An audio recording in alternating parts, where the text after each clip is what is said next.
Hello students, आपको हमने पिछली मीटिंग में एक एग्जाम्पल कराया था सेकंड नंबर का। अभी इस मीटिंग में हम एक एग्जाम्पल और सेलेक्ट कर रहे हैं, एग्जाम्पल नंबर फोर्थ। इस मीटिंग में जैसा कि आपको हमने बताया कि एग्जाम्पल नंबर जो फोर्थ है इसको स्टार्ट करने जा रहे हैं।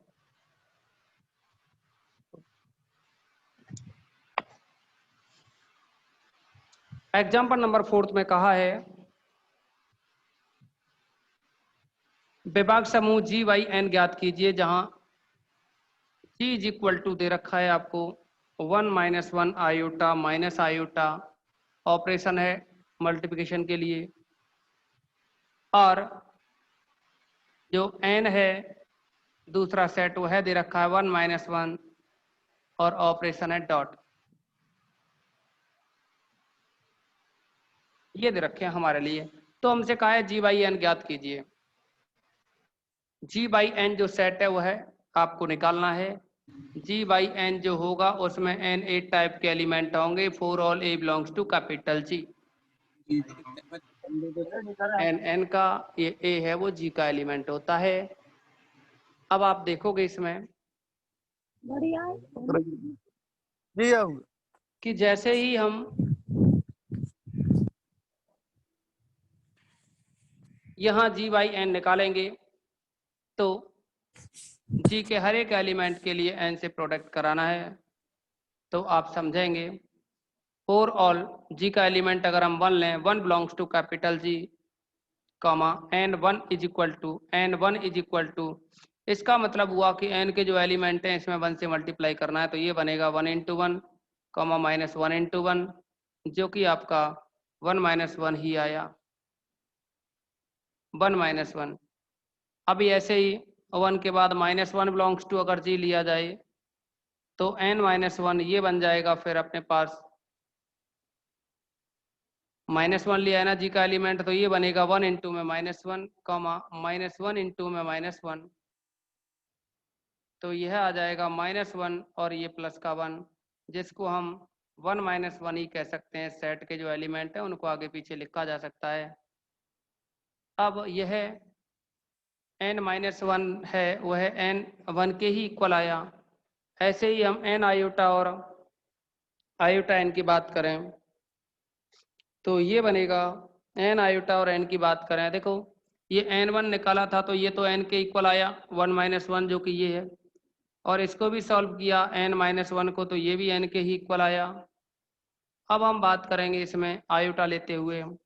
Iota belongs to capital G implies n iota is equal to, ये बनेगा n का जो एलिमेंट है उसमें आयोटा से मल्टीप्लाई करना है, तो ये बनेगा 1 × में आयोटा, कॉमा -1 × में आयोटा, और यह बन जाएगा अब आयोटा माइनस आयोटा जो कि सेट है ये,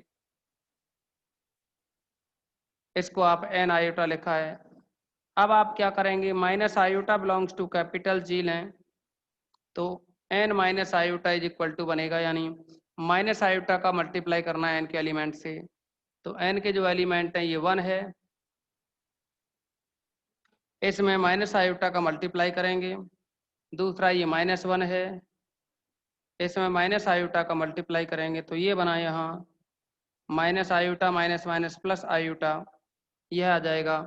जो कि आप देखेंगे यहाँ ये n आयोटा की वैल्यू है, और इस आयोटा माइनस आयोटा को आगे पीछे किया जाए तो कोई फर्क नहीं पड़ेगा। तो आप देखते हैं कि ये n आयोटा है तो ये भी n आयोटा ही होगा। ये रही आपके पास वैल्यूज। अब आपके पास जो g/n बना वो है, देखेंगे अतः g/n में जो एलिमेंट्स बने तो n1 है, ये n1 कहो या n कहो, एक तो n आया, दूसरा भी n ही है, तीसरा आया आपका n आयोटा, और चौथा भी क्या है n आयोटा। यानी देखा जाए तो ये रिपीट हो रहे हैं, तो इसमें केवल और केवल दो ही एलिमेंट्स हैं n और n आयोटा जो कि रिपीट होने लगे हुए हैं। तो एक तो है n, दूसरा है n आयोटा। अगर हम इसकी सारणी तैयार करें तो ये रहेगी गुणन के लिए N, N iota, N, N iota.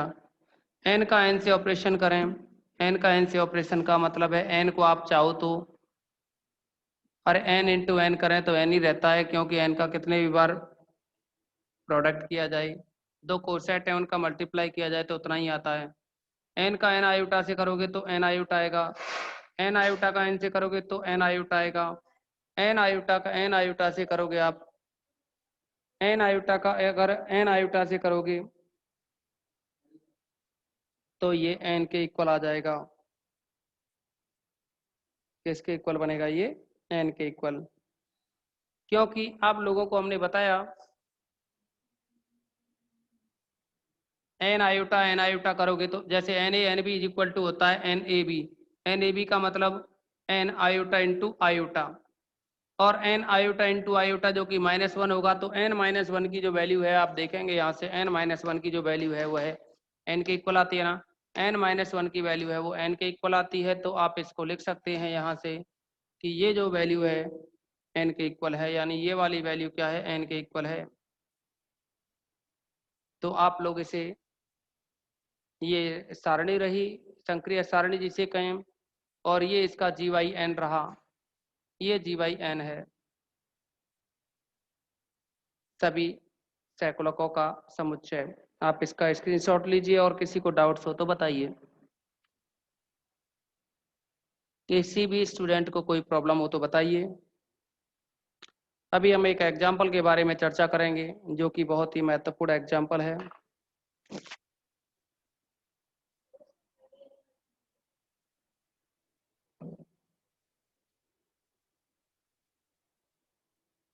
अरे भाई थर्ड ईयर ही है, तुम तो ऐसे अनजान बन के पढ़ रहे हो जैसे कि ये कहीं और पढ़ाया जाता है क्या?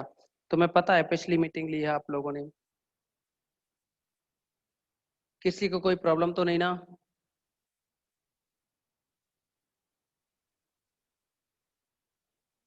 अब देखिए आप लोग, एक एग्जाम्पल है इसमें 6th नंबर का, आप याद रखोगे इसे, केवल इसमें हमें जो समझाना है वो देखो, एग्जाम में तो नहीं आता ये, लेकिन अगर आप बुक वाले ने तो क्या शॉर्ट कर रखा है, लेकिन आप इसको रियली में पढ़ोगे तो ये बड़ा हो जाएगा क्वेश्चन।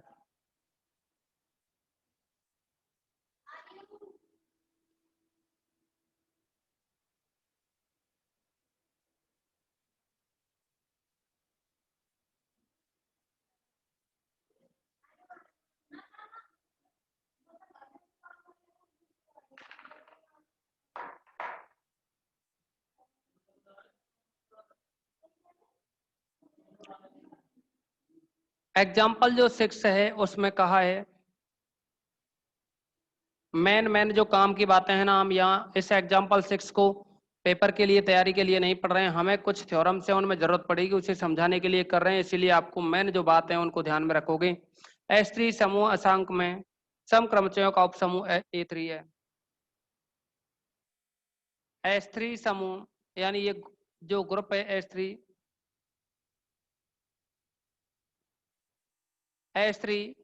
अशांक, अशांक का मतलब है इसमें S3 में 3 अवयव हैं, मैं सम क्रमचयों अशांक 3 में सम क्रमचयों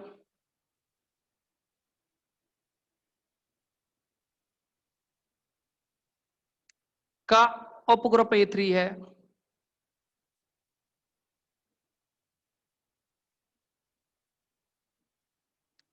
बता, अब इसमें कहा है कि बताइए या सिद्ध कीजिए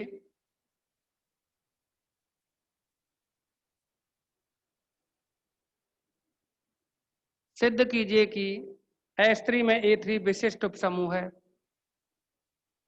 S3 में जो A3 है, A3 नॉर्मल सब ग्रुप ऑफ S3, एक तो ये प्रूव करना है रिजल्ट इसमें, लेकिन हमें करने नहीं है ना, केवल हमें तो समझने के लिए पढ़ना है इसे। फिर कहा है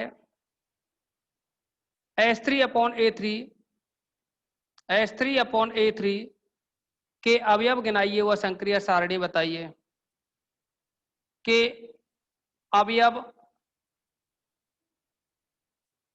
बताएं एवं सारणी बनाएं, जैसे अभी अभी बना रहे थे ना हम।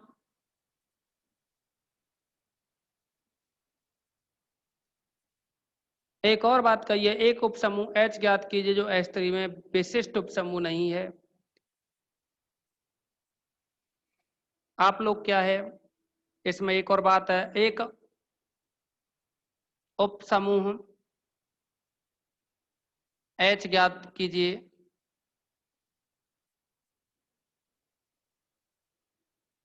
जो H3 में विशिष्ट उपसमूह नहीं है।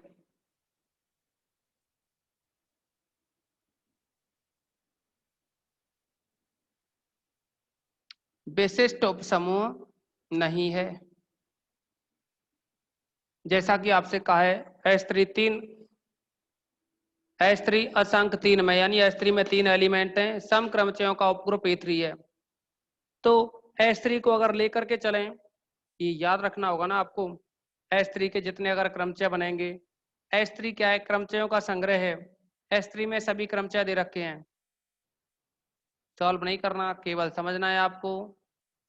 देखिए अगर हम H3 की बात करें तो H3 के जो क्रमचय होंगे आप जानते हो, अगर कोई 3 एलिमेंट लिए जाएं 1 2 3, मैं यहाँ आपको समझा दूं थोड़ा। मान लीजिए कोई सेट है, उसमें 3 ही एलिमेंट हैं। जी कोई सेट है जिसमें 3 एलिमेंट हैं, 1 2 3, इसके जो क्रमचय बन सकते हैं, संभावित क्रमचयों की संख्या 6 होगी, क्योंकि आपको फैक्टोरियल 3 बराबर 6 इसके आधार पर जब हमने क्रमचय की डेफिनेशन दी थी, चैप्टर नंबर 3 है और उसको डिटेल में पढ़ें तो आप जी में अगर 3 अवयव है तो फैक्टोरियल 3 बराबर 6 क्रमचय होंगे, क्योंकि ये फर्स्ट ईयर में पढ़ा दिया गया है, इसीलिए यहाँ ज़्यादा इतना फोकस नहीं किया जा रहा है। आप इसको स्वतः देख सकते हैं चैप्टर 3 को एक बार। तो देखिए जो टोटल क्रमचय होंगे ना, क्रमचयों को लिखने का तरीका 1 2 3 4 5 6 बनेंगे ना, 6 लिख दिए हमने यहाँ। अब देखो 1 2 3 है ना, ये 1 2 3 1 2 3 1 2 3। अब आप क्या करेंगे, इनके क्रमचय बना रहे हैं ना, तो 1 2 3 को तो यूं ही लिख दो। फिर 1 से चालू हुआ है, अब की बार 2 से कर देते हैं, तो 2 3 1 आएगा। फिर 2 से हुआ है तो अब 3 से कर दो, 3 1 2 आएगा। फिर क्या करेंगे, 1 को फिक्स रख दो, 2 और 3 को बदल दो, 3 आगे कर दो, 2 पीछे कर दो। अब की बार क्या है, 2 फिक्स रख दो, 1 3 को बदल दो, फिर 3 को फिक्स कर दो, 1 2 को बदल दो। तो ये 6 क्रमचय हो गए। आप इसको F1 डाल सकते हो, इसको F2 डाल सकते हो, इसको F3 डाल सकते हो नाम। ये F4 है, ये F5 है, ये F6 है। अब आप देखेंगे कि अगर इनको इस तरह से ना लिख करके, अगर आप इस F1 को ऐसे लिखो या तत्सम क्रमचय 1 की इमेज 1 2 की 2 3 की 3, तो आप इसको केवल एक ही एलिमेंट से व्यक्त कर सकते हैं, जैसा कि हम यहाँ लिख रहे हैं, आप इसको केवल 1 लिख सकते हैं। दूसरा देखिए, एक आपको हमने पक्षांतरण के बारे में चर्चा की थी वहाँ, और एक असंयुक्त चक्र के बारे में बात की थी। एक की इमेज 2 है, 2 की 3 है, एक की इमेज 2, 2 की इमेज कितनी 3, 3 की इमेज कितनी 1, जो कि पुनः आ जाएगी, इसीलिए इतना ही लिखेंगे, यानी 1 2 3 ही लिखा जाएगा, 1 2 3 ही लिखा जाएगा। फिर हम इसकी बात करें तो 1 की इमेज 3, 3 की इमेज 2, 2 की 1, तो इसको लिख सकते हैं देखो क्रम से, 1 की इमेज 3 तो 1 की 3, फिर 3 की इमेज 2 2, फिर 2 की इमेज कितनी 2 की इमेज 1, तो उस 1 को बाद में नहीं लिखेंगे। तो यानी ये बना 1 3 2। अभी ये हो गए आपके। अब इसको देखें, 1 की इमेज 1 है, 1 की इमेज 1 है, नहीं लिखेंगे, लेकिन 2 की इमेज 3 और 3 की 2, तो इसको लिख सकते हैं 2 3 से, 2 3। फिर है यहाँ 1 की 2, 2 की 1, तो इसको लिख सकते हैं 1 2, क्योंकि 3 की इमेज 3 है, उसको नहीं लिखते, 1 2। फिर आप देखेंगे यहाँ 1 की इमेज 3, 3 की 1, तो इसको लिखेंगे हम 1 3। तो इस तरह से H3 में टोटल जो एलिमेंट्स हैं वो 6 हो गए होंगे। देखो 1 2 3 4 5 6, मतलब इन क्रमचयों को जो ये लिखे हुए हैं इनको इस फॉर्म में भी लिख सकते हैं हम। अब ये क्रमचय हैं, इस फॉर्म में लिखे जा सकते हैं। तो सम क्रमचय की अगर चर्चा करें हम, सम क्रमचय, तो सम क्रमचय क्या होते हैं? वे देखो, एक तो तत्समक जो क्रमचय होता है ना, जिसकी खुद की इमेज खुद थी, तो वो जो तत्समक क्रमचय होता है वो सम क्रमचय कहलाता है। तो एक तो सम क्रमचय ये रहा। बात आती है पक्षांतरण लिखने की, पक्षांतरण कैसे लिखा जाता है, जैसे 1 2 3 है ना, इसी की बात करें हम 1 2 3 की, तो लिखने का तरीका होता है 1 3 को एक साथ लिखो 1 3 को, फिर 1 2 को लिखेंगे 1 2 को। अब कितने पक्षांतरण हुए, ये 2 2 यानी सम है, तो ये समक्रमचय कहलाता है। यानी 3 एलिमेंट होंगे तो सम बनेगा, 3 एलिमेंट होंगे तो सम बनेगा, यानी ये भी समक्रमचय और ये भी समक्रमचय। तो यहाँ ये जो समक्रमचय है ना, इनका नाम दे दिया उसने A3, इनका नाम दिया है इसने A3। जैसा कि मैंने थोड़ी देर पहले कहा कि इसको समझने में ही काफी टाइम लग जाता है, इसीलिए आप केवल मेन पॉइंट है ना उनको याद रखोगे, एग्जाम में नहीं आएगा, जब कैलकुलेशन करेंगे तो और भी बड़ा हो जाएगा। तो सम क्रमचय 3 है, एक तो ये रहा 1 से, एक 1 2 3 से, एक 1 3 2 से। ये बेसम है क्योंकि 2 3 है ना, 2 3 तो 2 3 तो अकेला ही रहा ना, 2 3 तो अकेला ही रहा, इसीलिए इसके अकेला रहा, और एक जो अंक रहा ये तो बेसम होता है। लेकिन यहाँ इनकी हेल्प से देखा आपने थोड़ी देर पहले कि एक एक 3 और 1 2 दो जोड़े बन रहे थे ना इससे, तो वो 2 जोड़े बने तो इसका मतलब सम हो गया। ऐसे यहाँ 1 2 और 1 3 बनेंगे तो ये भी 2 जोड़े बनेंगे, सम होगा। तो मतलब ये रहा A3 ये रहा और H3 ये रहा। अब उसने कहा है कि A3 है वो H3 का नॉर्मल सब ग्रुप है, ये जो A3 है वो H3 का क्या है, नॉर्मल सब ग्रुप है। नॉर्मल सब ग्रुप की डेफिनेशन ये होती है कि G N G inverse is equal to N. तो यहाँ जो G होता है वो इसका एलिमेंट होता है, तो आप इसका कोई भी एलिमेंट लेकर के देख सकते हैं। देखिए क्रमचय का गुणन पढ़ रहे हैं आप, ये गुणन ही है क्रमचय के, तो अभी तो ये क्रमचय लिखा हुआ है ये A3, वो भी समक्रमचय। लेकिन मैं यहाँ गुणन की, ये क्या है गुणा हो रहा है तो इसका गुणन करना होगा G एन जी इनवर्स। तो G की जगह अगर हम कोई भी जैसे कि 1 2 3 ले लें, इस G की जगह हम मान लीजिए G बराबर कितना है 1 2 3। अभी देखो जैसा कि हमने कहा आप इसको याद रखने की कोशिश करो, ना कि इसके लिए इतना मेहनत करो आप लोग, क्योंकि अभी मैं आपको क्रमचय के बारे में, जी क्रमचय है इसको बताऊंगा, फिर मेरे को जी इनवर्स के बारे में बताना पड़ेगा, तो काफी चीजें होंगी। अगर जी के बारे में समझोगे, ये लो 1 2 3, यहाँ 1 की इमेज 2, 2 की इमेज 3, 3 की इमेज कितनी है फिर 1, ये जी हो गया। अब अगर हम इनका इनवर्स निकालें जी इनवर्स, तो क्या होता है कि इसको ऊपर कर दो, इसको नीचे कर दो, 2 3 1 और ऊपर से 1 2 3 को नीचे लाओ, और इसको एक सीक्वेंस में लिख दो। देखो एक को पहले लिखो, 1 की 3 तो 1 की 3 इमेज, 2 की 1 है तो 2 की इमेज 1 है, 3 की इमेज 2 है तो 3 की इमेज 2 है। ये हो गए जी और जी इनवर्स। अभी एन की बात करें तो इसमें से कोई सा भी एलिमेंट लें, इसमें से कोई सा भी एलिमेंट लें, जैसे कि 1 2 3 ले लिया हमने, या 1 3 2 ले लिया हमने, एन बराबर कितना ले लिया 1 3 2। अभी 1 3 2 का मतलब है ये तो लिख दिया हमने यहाँ 1 2 3, अब 1 की इमेज 3 मतलब 1 के नीचे 3, फिर 3 के नीचे 2, और 2 की इमेज कितनी 1। अरे कुछ याद आ रहा है कि नहीं आप लोगों को, कमेंट्स में बताओ। कुछ तो याद आ रहा होगा ना, इस टाइप का पढ़ा होगा ना तुमने, नहीं पढ़ा क्या फर्स्ट ईयर में? याद करो थोड़ा सा, जो लोग यहाँ पढ़े हैं और हमारे द्वारा पढ़े हैं उन्होंने पढ़ा होगा सभी ने फर्स्ट ईयर में। क्रमचय चैप्टर 3, दो क्रमचयों का गुणन।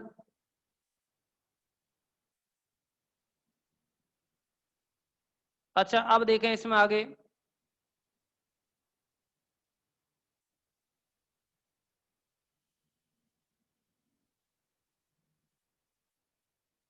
अब इसमें आगे समझें आप लोग कि ये तो हो गया जी इनवर्स, ये हो गया जी और ये हो गया एन। इधर से हम इन क्रमचयों को मिटा रहे हैं, अब आपको बता रहे हैं जी एन जी इनवर्स है वो है सेटिस्फाई करेगा या नहीं। हम यहाँ क्योंकि जी एन जी इनवर्स निकालना है तो जी और एन का गुणा कर रहे हैं हम, जी एन का गुणा कर रहे हैं, तो जी का मान है आपके पास 1 2 3 और यहाँ 2 3 1, 1 2 3 और 2 3 1, और एन का जो मान है वो है 1 2 3 और 3 1 2।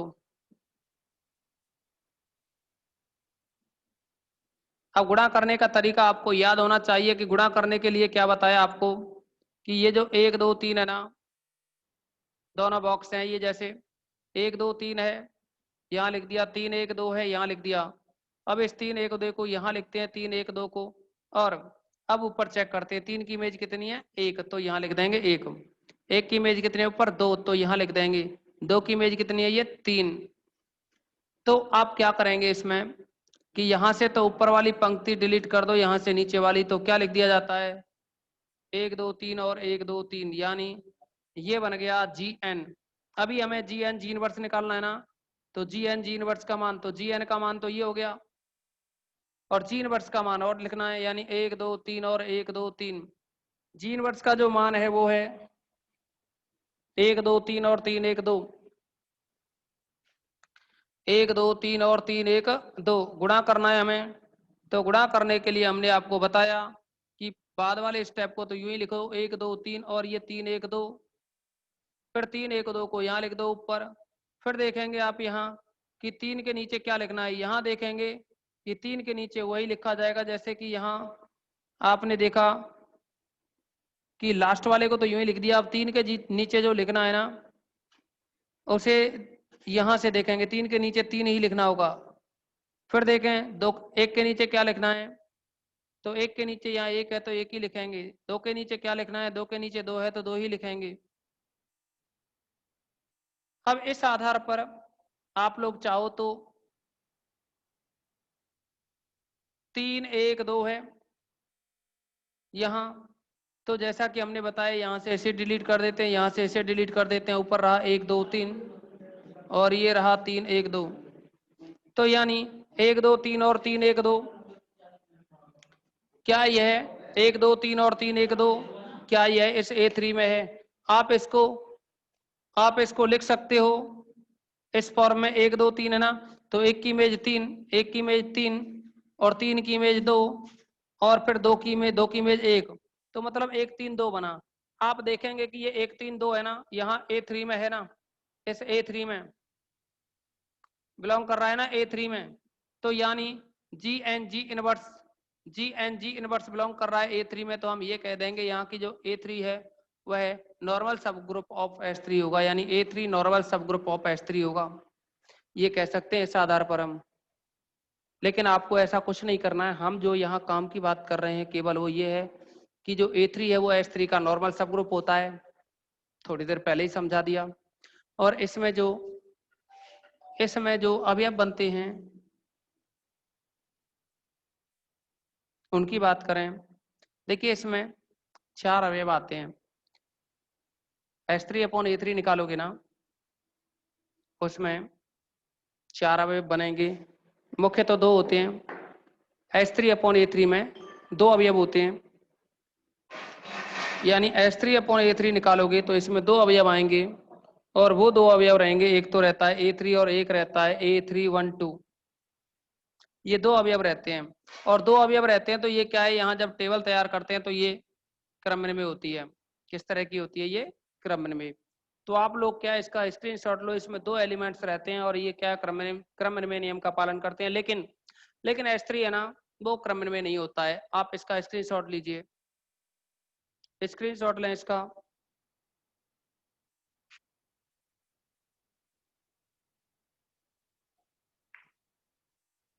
स्क्रीनशॉट लो।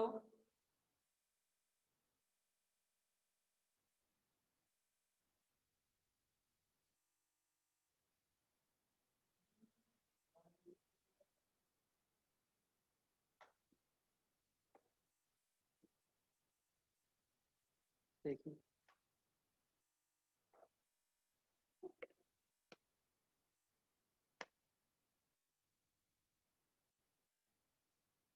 तो ये जो थ्योरम ये जो एग्जांपल है जिसके बारे में हमने इतना आपको सुनाया, ये क्या है कि एक आगे 2 प्रमेय आएंगी उनमें काम आएगा, लेकिन उससे पहले आप एक बार रिकनेक्ट करेंगे